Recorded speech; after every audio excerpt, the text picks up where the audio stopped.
Bonsoir, Monsieur le Président. Bonsoir, Président Putin. Bonsoir. Good afternoon, President Putin. Thank you very much for agreeing to give this exclusive interview to Radio Europe 1 and the TF1 TV channel at your Sochi residence. On Thursday evening, you will meet with President François Hollande in the Élysée Palace, and the next day you will attend the D-Day 70th anniversary commemoration. You will be the first Russian president to attend the ceremony. What do you, as a Russian citizen, think about being invited to this exceptional ceremony? This will be an important event for Europe and the rest of the world.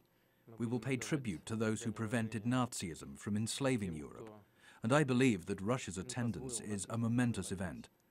The thing is that Russia and the anti-Hitler coalition countries, including France, were allies in that struggle for freedom, and my country played a vital role, and maybe even the decisive role, in defeating Nazism.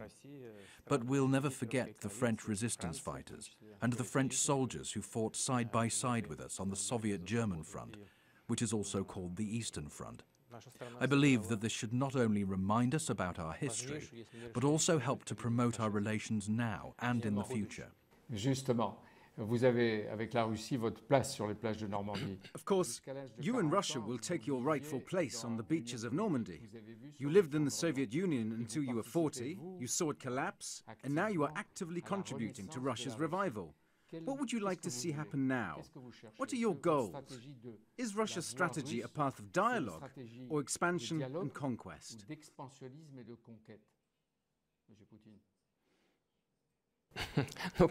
Well, a policy of expansionism and conquest has no future in the modern world.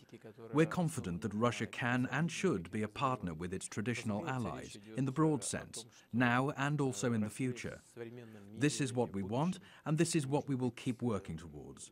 We see no other way to develop relations with our neighbors and all other countries.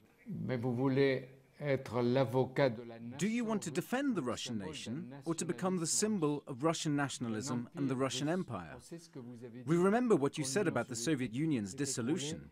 You said that it was the worst geopolitical disaster of the 20th century. You also said that those who do not regret the collapse of the Soviet Union have no heart, and those who want to restore it have no brains. You have brains. What do you propose? Russian nationalism or the restoration of the Russian Empire to its previous borders? We will not promote Russian nationalism, and we do not intend to revive the Russian Empire. What did I mean when I said that the Soviet Union's collapse was one of the largest humanitarian, above all humanitarian, disasters of the 20th century? I meant that all the citizens of the Soviet Union lived in a union state irrespective of their ethnicity. And after its collapse, 25 million Russians suddenly became foreign citizens. It was a huge humanitarian disaster, not a political or ideological disaster, but purely humanitarian upheaval. Families were divided, people lost their jobs and means of subsistence, and had no means to communicate with each other normally. This was a problem. And what about the future? Do you want to restore the empire within the former borders, or do you want to continue developing your country within your own borders? We want to develop our country within our own borders, of course. But, and this is very important, like other countries in other parts of the world, we want to use modern policies to improve our competitive advantage, including economic integration. This is what we're doing in the post-Soviet space, within the customs union, and now also within the Eurasian Union. Mr. Putin will now talk about why a neighboring country, Ukraine, is being torn apart by war. There is no other word for it. Now, pro-Russian forces want to breach Ukraine's borders. Who can stop them, and what is your policy? I wouldn't call them either pro-Russian or pro-Ukrainian. They are people who have certain rights, political, humanitarian rights, and they must have a chance to exercise those rights. For example, in Ukraine, governors are still appointed by Kiev. After the anti-constitutional coup in Kiev in February, the first thing the new authorities tried to do was deprive those ethnic minorities of the right to use their native language. This caused great concern among the people living in East Ukraine. Vous ne l'avez pas accepté. You did not let this happen, but are you saying that we are on the verge of another Cold War?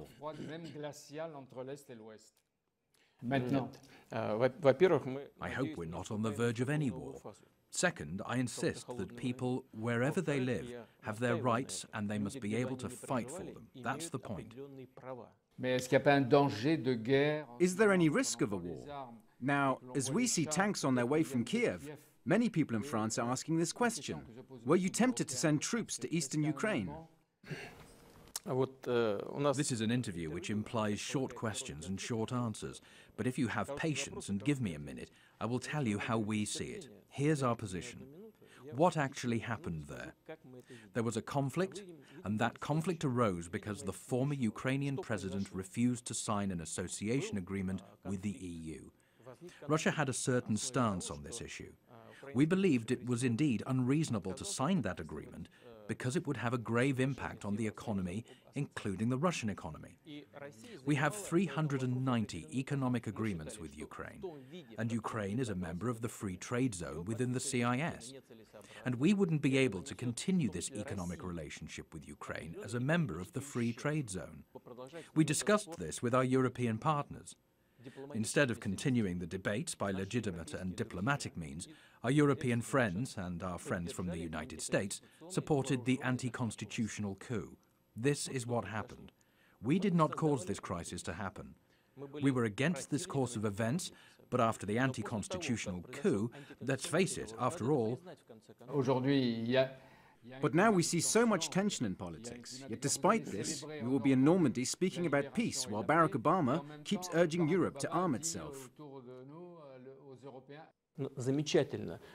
Well, we must always talk about peace, but we should understand the causes and nature of the crisis. The point is, no one should be brought to power through an armed anti-constitutional coup. And this is especially true of the post-Soviet space, where government institutions are not fully mature. When it happened, some people accepted this regime and were very happy about it, while other people, say in eastern and southern Ukraine, just won't accept it. And it's vital to talk with those people who didn't accept this change of power, instead of sending tanks there, as you said yourself, instead of firing missiles at civilians from the air and bombing non-military targets. Mais, Monsieur le Président, la Maison-Blanche...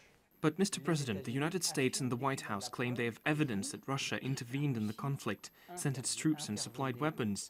They claim they have proof. Do you believe that? Proof? Why don't they show it? The entire world remembers the US Secretary of State demonstrating the evidence of Iraq's weapons of mass destruction, waving around some test tube with washing powder in the UN Security Council. Eventually, the US troops invaded Iraq. Saddam Hussein was hanged, and it later turned out that there had never been any weapons of mass destruction in Iraq. You know, it's one thing to say things, and another to actually have evidence. I will tell you again, no Russian troops. Are you saying the US is lying? There are no armed forces, no Russian instructors in southeastern Ukraine, and there never were any. So you do not want to annex Ukraine, and you never tried to destabilize the situation there? We never did that. The Ukrainian government must now sit down and talk with their own people instead of using weapons, tanks, planes and helicopters. They must start the negotiating process. The new Ukrainian president was elected on the 25th of May through a democratic vote. Do you recognize Mr. Poroshenko as legitimate president? I've already told you and will say it again. We will respect the choice of the Ukrainian people and we will cooperate with Ukrainian authorities. In other words, if you meet him on the 6th of June on the beaches of Normandy, and if President Hollande helps to make this meeting possible, will you shake hands with him? Will you talk with him? You know, I don't plan to evade anyone. President Hollande kindly invited me as the representative of Russia to attend this commemoration, even though the event it will commemorate was tragic. I was pleased to accept his invitation, and I'm grateful to the President for inviting me. There will be other guests, and I'm not going to avoid any of them. I will talk with all of them. But will you meet with Poroshenko?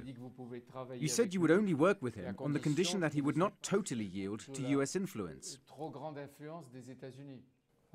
I didn't say that he shouldn't yield to US influence. He's free to accept any influence he wants. Ukrainians voted for him, and he is free to develop a policy. If he chooses to accept anyone's strong influence, let him. But I wouldn't. La souveraineté de l'Ukraine.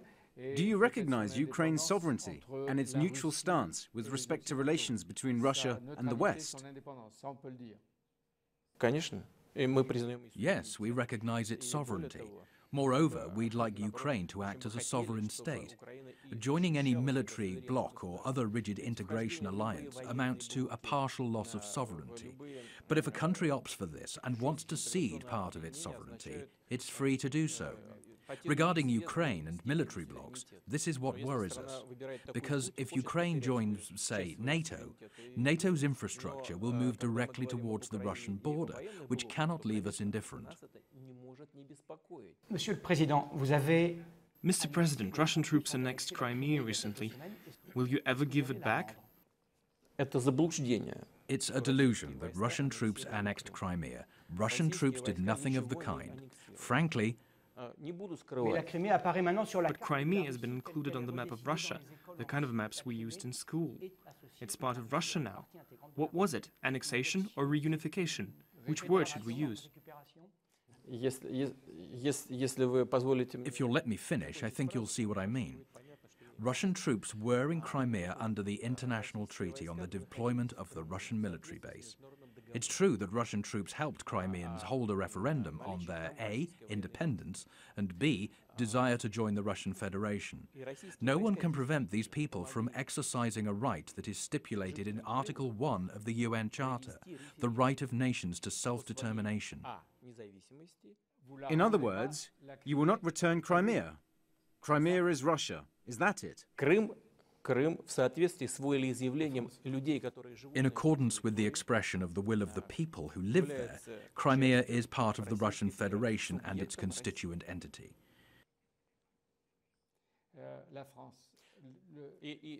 I want everyone to understand this very clearly. We conducted an exclusively diplomatic and peaceful dialogue. I want to stress this, with our partners in Europe and the United States. In response to our attempts to hold such a dialogue and to negotiate an acceptable solution, they supported the anti-constitutional state coup in Ukraine. And following that, we could not be sure that Ukraine would not become part of the North Atlantic military bloc. In that situation, we could not allow a historical part of the Russian territory, with a predominantly ethnic Russian population, to be incorporated into an international military alliance, especially because Crimeans wanted to be a part of Russia. I'm sorry, but we couldn't act differently. Le président François Hollande. So, François Hollande has invited you to France, to Paris and Normandy. You know him very well. Can you move further forward? And can you describe your relations as confidential? Yes, I think so. Vous croyez, vous êtes sûr? Do you think so, or are you sure? I've always thought so. I see no reasons to think otherwise. We have very good interstate relations, but we have much yet to do to promote our economic ties. But our personal relations have always been trust-based, which helps in work as well. I hope it will stay this way.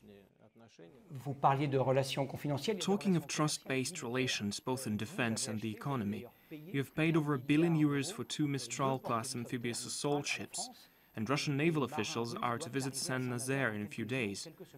Have you given them special permission to go to France?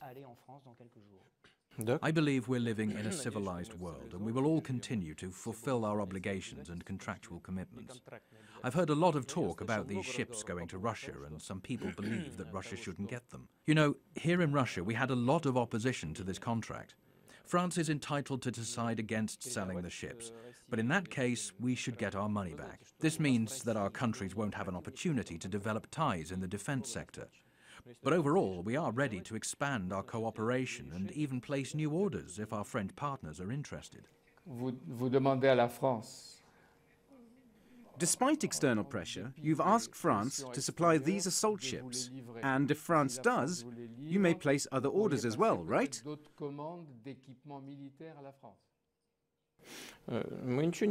We expect our French partners to fulfill their contractual obligations. And if everything goes as we agreed, we will not rule out the possibility of further orders, and not necessarily in naval shipbuilding. They may concern other sectors as well. Overall, our relations in this area are developing well, and we would like to continue strengthening them in aviation, shipbuilding, and other sectors. We have successful cooperation experience in space exploration at the Guyana Space Center near Kourou. La France, est-ce qu'elle est pour vous une puissance? Do you think France is a sovereign and independent state whose opinion is respected? What do you think of Germany? You speak with Angela Merkel in both Russian and German, while François Hollande doesn't speak Russian and you don't speak French. Do you have a common language of communication?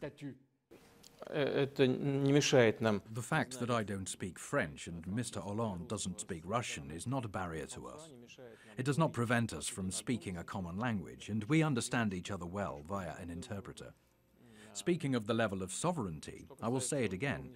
Any country that becomes a member of a military alliance gives away some of its sovereignty to a supranational body. For Russia, this would be unacceptable. As for other countries, it has nothing to do with us. They have to decide such matters for themselves. In this regard, I think of the Gaullist tradition and General Charles de Gaulle, who protected France's sovereignty. I think this deserves respect. And there's another example, François Mitterrand, who spoke of a European confederation, with Russia as a member.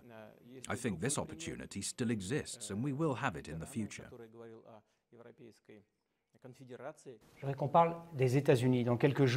My next question concerns the United States. You will meet with Barack Obama in a few days. You will sit a few meters away from him, but he doesn't seem to be willing to speak to you. What will this meeting be like, and how will relations develop between the world's richest country and its largest country? How can you avoid speaking to each other when there's a real need for this, since war is not that far off? Well, you're exaggerating about war being not far off. You seem to be feeling aggressive. Whatever gave you this idea, and why are you determined to frighten us all? As for... Because Ukraine is near Russia. So what? And this is where the war is going on. When he mentioned war, he said it is not far off. There is a punitive operation launched by Kiev's government against the country's own citizens. It's not a war between states. It's something entirely different. As for... Do you think it should be stopped immediately? I think Mr. Poroshenko, who has no blood on his hands so far, has a unique chance to halt this punitive operation now and start a dialogue with the people of southeastern Ukraine. As for my relations with Barack Obama, I have no reason whatsoever to believe he is not willing to talk to the President of Russia. But ultimately, it's his choice. I'm always ready for dialogue, and I think that dialogue is the best way to bridge any gaps. We have been in contact until now. We've talked on the telephone regularly. Russia and the United States are experiencing some problems. Are these problems between two powers or between two people, Barack Obama and Vladimir Putin? Problems between countries always exist, especially between such big countries as Russia and the United States. There have always been some issues, but I don't think we should go to extremes. At any rate, it wouldn't be our choice. I'm always willing to talk to any of my partners, including President Obama. So you are willing to talk, and you regret what is happening. But don't you think the United States is trying to surround Russia, to make you weaker as a leader, and perhaps isolate you from the world? You are being very diplomatic now, but you know the facts. Facts? You've said it yourself. Russia is the biggest country in the world. It would be very difficult to surround it. And the world is changing so fast that it would be basically impossible, even in theory. Of course, we can see attempts by the United States to pressure their allies by employing their obvious leadership in the Western community in order to influence Russia's policy. Well, Russia's policy is based solely on its national interests. Of course, we take the opinions of our partners into account, but we are guided by the interests of the Russian people. Monsieur le Président, Mr. President, it is very convenient that you are meeting with Mr. Obama on the 6th of June. Perhaps it would be worse if you were meeting with Hillary Clinton. Only a few days ago she said that what Russia is doing in Eastern Europe resembles what Hitler was doing in the 1930s. It's better not to argue with women. But Mrs. Clinton has never been too graceful in her statements. Still, we always met afterwards and had cordial conversations at various international events. I think that even in this case we could reach an agreement. When people push boundaries too far, it's not because they are strong, but because they are weak. But maybe weakness is not the worst quality for a woman. Women must be respected, of course, and I'm sure you respect them. Do you think she went too far? There is a lot of mockery and cartoons in the media, including those showing you.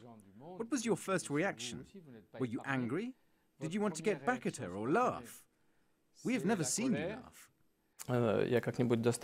Someday I will indulge myself, and we will laugh together at some good joke.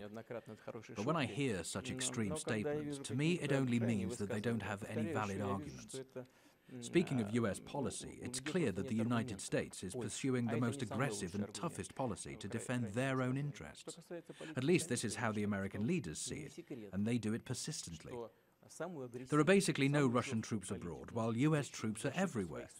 There are US military bases everywhere around the world, and they are always involved in the fates of other countries, even though they are thousands of kilometers away from US borders. So it's ironic that our US partners accuse us of breaching some of these rules. But you've taken some decisions regarding your defense budget. Are you, as president, taking any special decisions on security and defense now? Because the general environment is more risky. Regarding the defense budget, I'd like to say, for reference sake, because only the analysts know this, that the defense budget of the United States, which we talked about only yesterday, is larger than the combined military budgets of every country in the world. Every country combined. So who's pursuing an aggressive policy? As for our defense budget, it's hardly grown in terms of percentage of GDP, barely by 0.1%. But we want to rearm our army and navy based on modern advanced technology, by reducing quantity and improving quality. We have a relevant rearmament program, and it was not adopted yesterday or in response to the Ukrainian crisis. It's been our policy, which we will continue to implement. Monsieur le Président, le président syrien Bachar el-Assad... Mr. President, Syrian leader Bashar Assad has been re-elected president without much effort. Can you influence him? Can you ask him to order his army to stop its atrocities, to stop fighting their own people? Зверства там творятся со всех сторон. All sides are guilty of atrocities there, but primarily the extremist organizations that are thriving in Syria. We're most worried about Religious, Islamic, those organizations that are directly connected with Al-Qaeda. There are many of them there, which no one tries to deny any longer. It's a general fact. But we're mostly worried that the wrong action could turn Syria into another Afghanistan, a completely uncontrollable spawning ground for the terrorist threat, including for European countries. All the terrorists who are operating there now would eventually move to other countries, including in Europe. We don't quite understand why you, Vladimir Putin, the man who wants to modernize Russia, supports a person who is killing his own people, who is covered in their blood. How can this be? I'll explain very simply and clearly, and I hope that the majority of the French people who are watching and listening to this interview will understand me. We very much fear that Syria will fall apart like Sudan. We very much fear that Syria will follow in the footsteps of Iraq or Afghanistan. This is why we would like the legal authority to remain in power in Syria, so that Russia can cooperate with Syria and with our partners in Europe and the United States to consider possible methods to change Syrian society, to modernize the regime and make it more viable and humane. Je voudrais qu'on parle de votre pays, de la Russie. I'd like to ask you about your country, Russia. how would you describe its current political regime? Some describe it as a democracy, while others argue that Russia is so huge that it needs an iron hand. How does Vladimir Putin define the Putin regime? The current regime is not connected to any particular person, including the incumbent president. We have common democratic state institutions, although they reflect Russia's needs. What are they? The overwhelming majority of Russian citizens tend to rely on their traditions, their history, and, if I may say so, their traditional values. I see this as the foundation and a factor of stability in the Russian state, but none of this is associated with the president as an individual. Moreover, it should be remembered that we only started introducing standard democratic institutions recently. They're still in the process of evolving.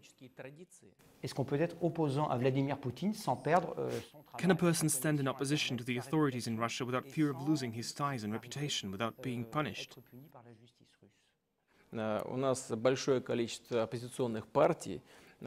We have many opposition parties, and we've recently liberalized the procedure for registering political parties. We have dozens of parties that participate in municipal and regional elections. But is it possible to be a personal opponent of Vladimir Putin without being exposed to risks? If you listen to some of our radio stations and watch some TV shows, I assure you, you're unlikely to find anything similar to this kind of opposition in France. There have always been periods of strict order and authoritarian power in Russia, but in the age of the internet, can a country develop by restricting freedoms? Нет, это невозможно. А мы интернет не ограничиваем. У нас есть определенные... It's impossible, and we are not restricting the internet. We have certain... You know, whatever we do, someone tries to find something that goes against democratic principles, including the internet. Are there any restrictions in Russia? I don't believe so. Some of our opponents say that there are unacceptable restrictions. What kind of restrictions do we have? For example, we have banned the promotion of suicide, drugs, and paedophilia. These are our restrictions. What's wrong with that?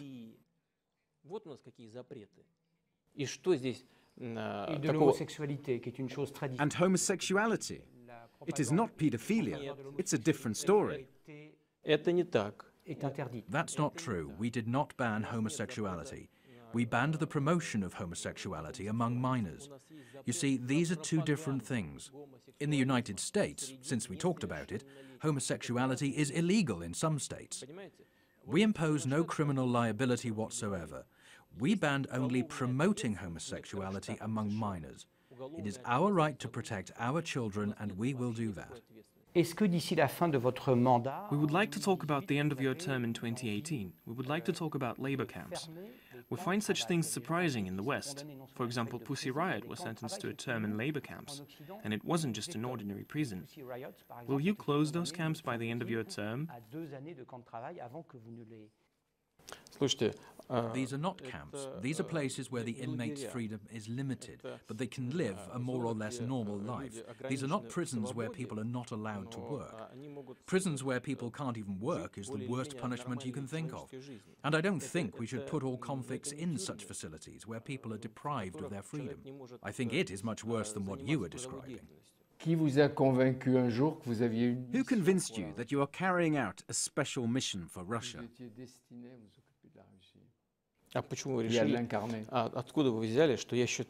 Why do you think that I believe that I'm carrying out a special mission? I have the trust of my voters. Over 63% of Russian citizens voted for me. I believe I hold a national mandate to carry out domestic and foreign policy, and I will fulfill my obligations under this mandate. Et dans la longue histoire de la Russie, do you have a role model in Russian history? Are you guided by Soviet or Russian politics? I have great love and respect for Russian history and culture. But the world is changing, and Russia is too. Russia is part of the modern world, not the world of the past, but the modern world. And I believe it has an even greater future than some other countries that can't take care of their young people, of the new generations, of their children, and believe that they can just let things slide. Une toute dernière question, Monsieur le Président. Le magazine américain Forbes And the last question, Mr. President. In 2013, Forbes rated you as the most powerful person in the world. Were you flattered by this title? You know, I'm an adult, and I know what power means in the modern world. In the modern world, power is mainly defined by such factors as the economy, defense, and cultural influence. I believe that in terms of defense, Russia is, without doubt, one of the leaders, because we are a nuclear power, and our nuclear weapons are perhaps the best in the world. With regard to cultural influence, we are proud of the Russian culture, literature, the arts, and so on. As for the economy, we are aware that we still have a lot of work to do before we reach the top. Although lately we have made major strides forward and are now the 5th largest economy in the world. It's a success, but we can do more. Vladimir Putin, l'histoire ne... We don't know yet how Vladimir Putin's era will go down in history. What would you like to be remembered for? And would you like to be seen as a democrat or an authoritarian leader? I would like to be remembered as a person who did the best for the happiness and prosperity of his country and his people. Merci. Bon séjour en France. Thank you very much. Have a good trip to France, Mr. President. Goodbye.